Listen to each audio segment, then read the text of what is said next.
पकड़ो हमारी ना कलाई ये कन्हैया लहरी पकड़ो हमारी ना कलाई ये कन्हैया लहरी।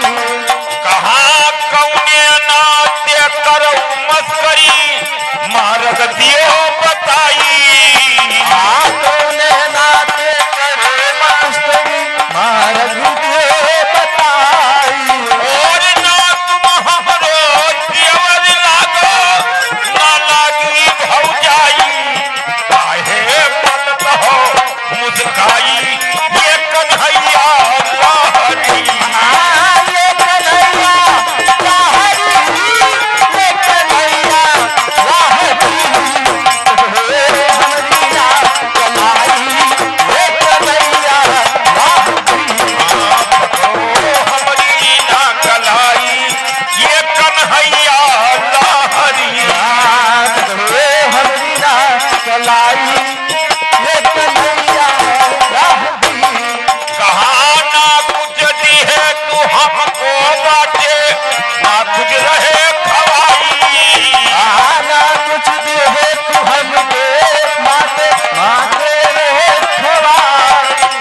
और झूठी मूठी बात करत हो तुम्हें शर्म नहीं आई कहबै जसुरा से हम जाई हे कन्हैया लहरी ये कन्हैया लहरी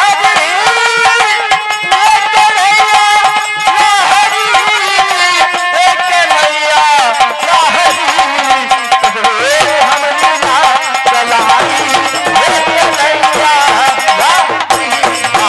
पकड़ो हमारी ना कलाई ये कन्हैया लहरी पकड़ो हमारी ना कलाई ये कन्हैया लहरी। हाँ ठाकुर हरि रतन बना के गावे लहरा नया सुनाई ठाकुर हरि रतन बना के गावे लहरा नया सुनाई। और वरहन देने चली ग्वालनी जसमत के घर जाई आपन लड़का